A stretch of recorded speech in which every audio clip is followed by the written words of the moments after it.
নমস্কার বন্ধুরা, welcome back to my channel. তো কেমন আছেন সবাই? আশা করি খুব ভালো আছেন, আমিও খুব ভালো আছি। তো বন্ধুরা, আমি থার্ড ডে ক্লাসে আমি বলেছিলাম ডাবল ক্রোশিয়া কিভাবে বানাতে হয়, ঠিক আছে? তারপর সেকেন্ড ডের ক্লাসে আমি ডাবল ক্রোশিয়া বলেছিলাম, থার্ড ডের ক্লাসে আমি হাফ ডাবল ক্রোশিয়া বলেছিলাম। তো এটা হচ্ছে আমার হাফ ডাবল ক্রোশিয়া। তো আজকে বন্ধুরা আমি শেখাতে যাচ্ছি ট্রিপল ক্রোশিয়া কিভাবে বানাতে হয়। তো আপনারা যারা চেনের উপরে বানাবেন বা যে কোনো ডিজাইনের উপরে বানাবেন, দেখুন এর উপরে আমাদের চেনের মতোই হয়ে গেছে না? তো আমি এর উপরেই ডাইরেক্ট দেখাচ্ছি ট্রিপল ক্রোশিয়া আমরা কিভাবে বানাবো। তো এটি ঘুরিয়ে নিলাম, ঘুরিয়ে নেওয়ার পরে এই যে 3টি চেন নেব। যেহেতু ট্রিপল ক্রোশিয়া বড় হবে, সাইজে ডাবল ক্রোশিয়ার থেকেও বড়, তো 3টি চেন নিলাম আমি। তারপরে দেখুন ট্রিপল ক্রোশিয়া বানানোর জন্য কি করতে হবে, এইভাবে দুবার সুতোটিকে ঘুরিয়ে নিতে হবে। এখানে যদি আপনারা চেনের সঙ্গে করতেন, খালি চেনের উপরে, তাহলে 3টে চেন স্কিপ করলেই হয়ে যাবে।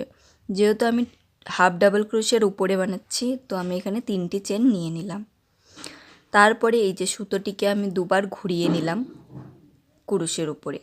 এরপর এই প্রথমটিতে এইভাবে দিয়ে এইভাবে টেনে আনবো। এই যে টেনে আনলাম।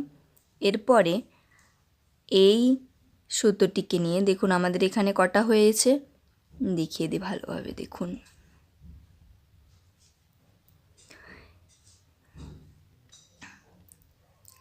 এখানে দেখুন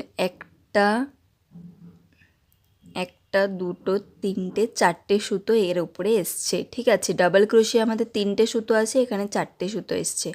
তো তারপরে এইভাবে পেঁচিয়ে দুটো দুটো করে আমরা বের করাবো ঘর। এই যে দুটো বের করালাম, তারপরে 3টে রয়ে গেছে না? এরপরে আবার এইভাবে পেঁচিয়ে এইভাবে দুটোর মধ্যে থেকে বের করাবো। লাস্টে দুটো বেঁচে গেছে, এই দুটোকেও একসাথে বের করে আনবো। তো এতটা লম্বা হবে ট্রিপল ক্রোশিয়া। আবার দেখিয়ে দিই, এইভাবে দুবার ঘুরিয়ে নেব সুতোটিকে। ডাবল ক্রোশিয়া একবার ঘোরাতে হয়, এই ট্রিপল ক্রোশিয়াতে দুবার ঘোরাতে হবে, ঠিক আছে? দুবার ঘোরানোর পর পরের চেনটিতে এইভাবে দিয়ে এইভাবে সুতোটিকে টেনে উপরে আনবো। উপরে আনার পর এই যে আমাদের 4টা হয়ে গেল, ঠিক আছে? 4টে ঘর। তো এইভাবে আবার পেঁচিয়ে দুটো দুটো ঘরের মধ্যে থেকে বের করাবো। এই যে দুটোর মধ্যে থেকে, আবার দুটোর মধ্যে থেকে, আবার দুটোর মধ্যে থেকে। তো 3বার এইভাবে বের করানো হলো, তাই জন্য একে বলা হয় ট্রিপল ক্রোশিয়া। তো দেখুন আবার এই যে এইভাবে দুবার দিলাম, এইভাবে দিলাম, এইভাবে দুটো ঘর, আবার দুটো ঘর বের করাবো, আবার দুটো ঘর বের করাবো। দেখুন এইভাবে ট্রিপল ক্রোশিয়া বানাতে হয়।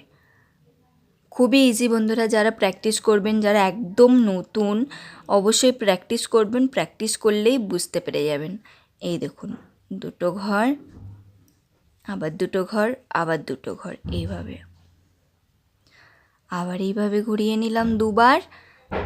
এইভাবে দিতে হবে, এইভাবে টেনে আনলাম। এই যে দুটো ঘর, দুটো ঘর, দুটো ঘর। খুবই ইজি, আজকের দিনেরটা তো খুবই ইজি।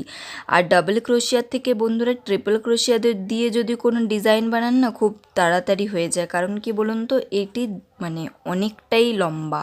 দেখুন আমি এর জন্য হাফ ডাবল ক্রোশিয়ার উপরে বানিয়েছি, যাতে আপনারা এর লেন্থটা বুঝতে পারেন। দেখুন হাফ ডাবল ক্রোশিয়াটা কত ছোট আর ট্রিপল ক্রোশিয়াটা কত বড় বড় এক একটা, তাই না? তো অনেক তাড়াতাড়ি ডিজাইন বানানো হয়ে যায় ট্রিপল ক্রোশিয়া ইউজ করলে।